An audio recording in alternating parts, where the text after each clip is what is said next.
बिस्मिल्लाहिर्रहमानिर्रहीम। BSc physics online lecture number 18 आज हम स्टार्ट करने लगे हैं।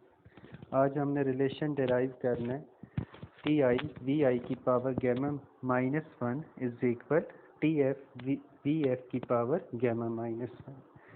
आपको अगर याद हो तो कल जो हमने पिछले लेक्चर में लेक्चर नंबर 17 में जो हमने रिलेशन फाइंड आउट किया था एडियाबैटिक प्रोसेस के लिए, वो क्या था, पी आई वी आई की power gamma is equal P F V F की पावर गैमा। यानी कल जो हमने एडियाबैटिक प्रोसेस में रिलेशन निकाला था वो प्रेशर और वॉल्यूम के दरमियान था। तो आज उसी की कंटिन्यूटी है। हम बेसिकली उसी एडियाबैटिक रिलेशन को चेंज करना चाहते हैं टेम्परेचर और वॉल्यूम की फॉर्म में। ठीक है, तो आज बेसिकली हम रिलेशन को उसी से कंटिन्यू करेंगे और उसी प्रेशर और वॉल्यूम का जो रिलेशन था उसी रिलेशन को हम टेम्परेचर और वॉल्यूम के रिलेशन में चेंज करेंगे। तो चलिए इस डेरिवेशन को स्टार्ट करते हैं। स्टार्ट हम वहीं से करते हैं। We can rewrite these results in terms of temperature using the ideal gas equation of state. सबसे पहले हम आइडियल गैस इक्वेशन यूज करते हैं। आइडियल गैस इक्वेशन आपने पढ़ी हुई है, V P V is equal N R T. उसी इक्वेशन को हम इस फॉर्म में लिख लेते हैं, P is equal N R T divided by V. अब देखिए, अगर हम दो स्टेट्स ले लेते हैं, एक इनिशियल स्टेट है और एक फाइनल स्टेट है, तो इनिशियल स्टेट के लिए हम जो प्रेशर लिखेंगे वो क्या आ जाएगा, P I is equal N R T I divided by V I. और इसी तरह अगर हम फाइनल स्टेट के लिए रिलेशन लिखेंगे तो वो क्या आ जाएगा, P F is equal N R T F divided by V F. तो ये हमारे पास दो रिलेशन आ गए फ्रॉम आइडियल गैस इक्वेशन से। अब आपने ये रिलेशन पढ़ा हुआ है जो कल हमने डिराइव किया था एडियाबैटिक प्रोसेस में, कौन सा, पी आई वी आई की power gamma is equal P F V F की पावर गैमा। अब पी आई और पी एफ की अभी हमने वैल्यूज़ निकाली हैं, ठीक है, इनिशियल और फाइनल स्टेट की, ठीक है, प्रेशर, इनिशियल प्रेशर की और फाइनल प्रेशर की। ये वैल्यू हम इस इक्वेशन में क्या कर देते हैं, पुट कर देते हैं। तो देखें, हम ये वैल्यूज इस इक्वेशन में जब पुट करेंगे तो हमारे पास इक्वेशन क्या आ जाएगी, N R T I divided by V I की power gamma is equal N R T F divided by V F की पावर गैमा। तो देखिए, एन आर और एन आर लेफ्ट और राइट साइड पे ये दोनों आपस में कैंसिल हो जाएंगे। जो वी आई है ये ऊपर चला जाएगा तो डिनोमिनेटर से नोमिनेटर में जाएगा तो इसकी पावर -1 हो जाएगी। बेस सेम है तो क्या आ जाएगा, टी आई वी आई की power gamma -1 is equal T F V F की पावर गैमा -1। तो देखें, वही रिलेशन जो कल एडियाबैटिक प्रोसेस का हमने प्रेशर और वॉल्यूम की फॉर्म में पढ़ा था, आज उसी रिलेशन को हमने थोड़ी सी मॉडिफिकेशन, यानी पी को, प्रेशर को हमने एलिमिनेट कर दी है। किस मदद से, आइडियल गैस इक्वेशन की मदद से। तो जिससे क्या हुआ कि हमारे पास जो रिलेशन आ गया वो टेम्परेचर और वॉल्यूम की फॉर्म में आ गया। तो अब हमारे पास एडियाबैटिक प्रोसेस के दो रिलेशन आ गए, एक ये जो आपने पहले पढ़ा था प्रेशर और वॉल्यूम की फॉर्म में, और अब हमारे पास क्या आ गया, टेम्परेचर और वॉल्यूम की फॉर्म में। तो ये बेसिकली पिछले टॉपिक की कंटिन्यूटी थी, एक छोटा सा सब रिलेशन था जो हमने इसमें फाइंड आउट किया लिया। अब हम नेक्स्ट टॉपिक की तरफ जाते हैं। जो नेक्स्ट टॉपिक है हमारा वो है ट्रांसफ़र ऑफ हीट। यानी जो हीट है वो कितने मेथड से ट्रांसफ़र होती है हमारे इर्द गिर्द, ठीक है। तो heat can be transferred between system and surrounding by 3 mechanism. यानी हीट ट्रांसफ़र हो सकती है सिस्टम से सराउंडिंग में, ठीक है, या सराउंडिंग से सिस्टम में, ठीक है। 3 मैकेनिज्म है आपके पास जिसकी मदद से हीट ट्रांसफ़र हो सकती है सिस्टम और सराउंडिंग के दरमियान। वो 3 कौन कौन से मैकेनिज्म है? सबसे पहला मैकेनिज्म है कंडक्शन, पहले भी आपने पढ़ा हुआ है, अब इसको हम थोड़ा सा डिटेल के साथ पढ़ेंगे। दूसरा मैकेनिज्म है कन्वेक्शन और तीसरा मैकेनिज्म है रेडिएशन। तो हीट तीन मैकेनिज्म के ज़रिए ट्रांसफ़र हो सकती है सिस्टम और सराउंडिंग के दरमियान। तो सबसे पहला जो मैकेनिज्म है कंडक्शन। हम कंडक्शन मैकेनिज्म के बारे में पढ़ते हैं डिटेल के साथ, फिर हम कन्वेक्शन के बारे में डिटेल के साथ पढ़ेंगे और फिर हम रेडिएशन के बारे में डिटेल के साथ पढ़ेंगे। तो सबसे पहले हम डिस्कस करते हैं कंडक्शन। कंडक्शन में प्रोसेस या मैकेनिज्म में जो हीट ट्रांसफ़र होती है वो एटम टू एटम, यानी नेबरिंग एटम, एक एटम से नेबर एटम को हीट ट्रांसफ़र होती है, फिर उससे नेक्स्ट नेबर को हीट ट्रांसफ़र होती है। इस तरह ये हीट एक एटम से चलते चलते, ठीक है, दूसरे एटम, दूसरे से तीसरे, तीसरे से चौथे, इस तरह सो ऑन हीट क्या होती रहती है, ट्रांसफ़र होती रहती है। इसको समझने के लिए हम एक एग्जांपल ले लेते हैं। If we place a metal fire stick in a fire, अब हम एक मेटल स्टिक ले लेते हैं जिसको आग में रख देते हैं।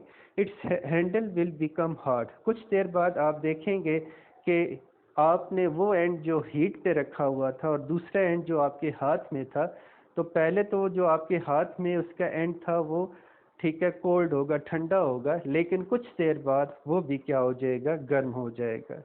Heat is transferred from the fire to handle by conduction along the length of metal। तो हीट ट्रांसफ़र होती है फायर से, ठीक है, along the length, ठीक है, of metal, कहाँ तक, हैंडल तक।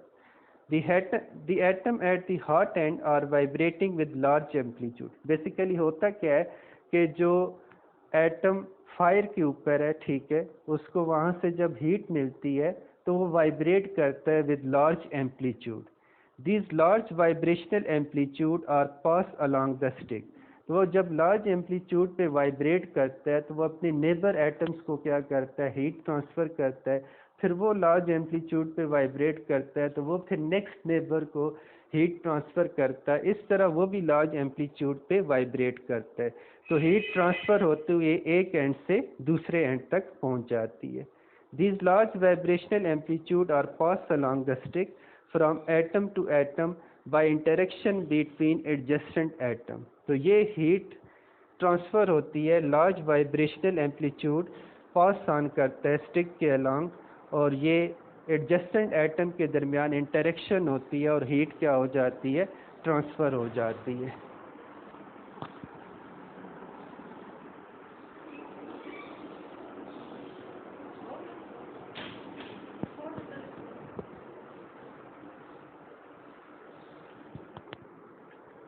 अच्छा, अब इसमें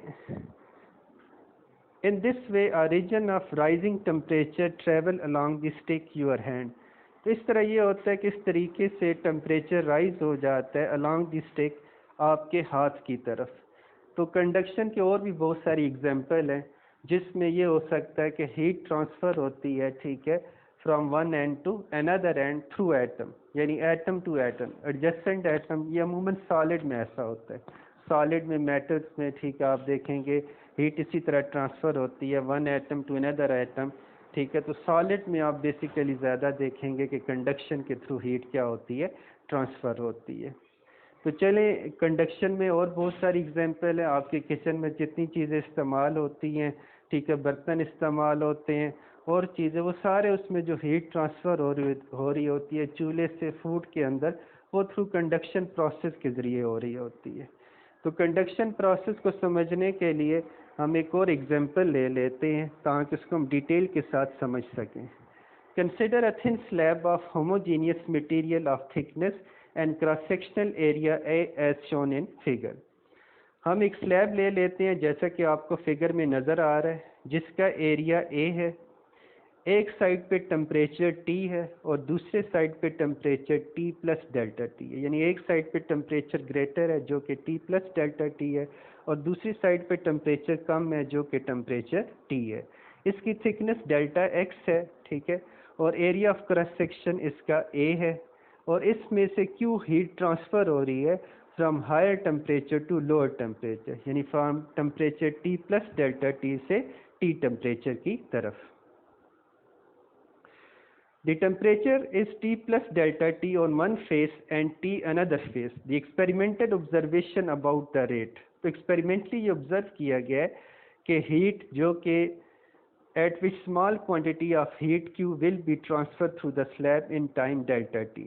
तो रेट ऑफ हीट, ठीक है, रेट ऑफ हीट का मतलब है, ठीक है, जो हीट ट्रांसफ़र हो रही है कितने टाइम में, डेल्टा टी टाइम में, ठीक है, और from one phase two another phase, इसे हम कहते हैं रेट ऑफ हीट। जैसे कि ये क्वेश्चन में आपको नज़र आ रहा है, ठीक है, Q divided by delta T. हम सपोज करते हैं कि डेल्टा टी टाइम में ये Q हीट ट्रांसफ़र हो रही है, तो इसका रेट क्या बनेगा, rate of heat Q by delta T बनेगा, जिसको हमने H से रिप्रेजेंट किया। यानी H बेसिकली किसको रिप्रेजेंट कर रहा है, रेट ऑफ हीट को रिप्रेजेंट कर रहा है।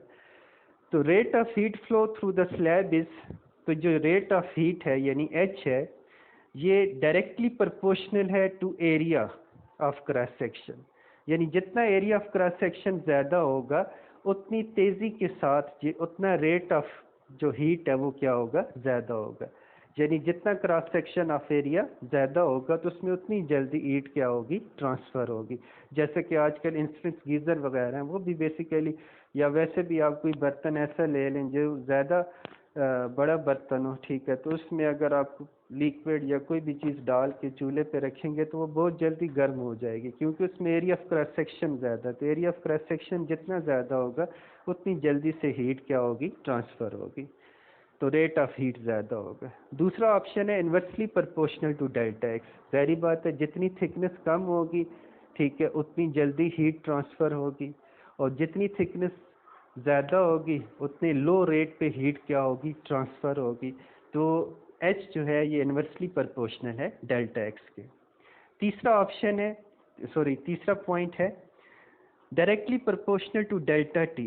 यानी जो रेट ऑफ हीट है ये डायरेक्टली प्रोपोर्शनल होता है चेंज इन टेम्परेचर के। इसका मतलब ये है कि टेम्परेचर डिफरेंस जितना ज़्यादा होगा, यानी जितना हाई टेम्परेचर डिफरेंस होगा उतना ही रेट ऑफ जो हीट है, ठीक है, वो क्या होगा, ज़्यादा होगा। तो इसलिए ये इसके डायरेक्टली प्रोपोर्शनल है। इन तीनों पॉइंट्स को अगर हम मैथमेटिकली कन्वर्ट करें तो देखें, इसको हम समराइज कर सकते हैं, ठीक है, कि जो रेट ऑफ हीट है यानी H किसकी इक्वल है, Q बाई डेल्टा टी। तो ये प्रोपोर्शनल है किसके, एरिया ऑफ क्रॉस सेक्शन के और टेम्परेचर डिफरेंस के, और इन्वर्सली प्रोपोर्शनल है थिकनेस ऑफ स्लैब के। प्रोपोर्शनल को हटा के हम यहाँ पे क्या लगा देते हैं, कांस्टेंट लगा देते हैं, तो देखें इक्वेशन हमारे पास क्या आ जाएगी, H is equal Q by delta T is equal K A delta T divided by delta x. अब K बेसिकली क्या है, K प्रोपोर्शनैलिटी कांस्टेंट है, जिसको हम क्या कहते हैं, थर्मल कंडक्टिविटी।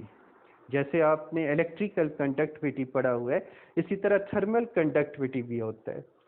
तो K इसमें बेसिकली क्या है, थर्मल कंडक्टिविटी है।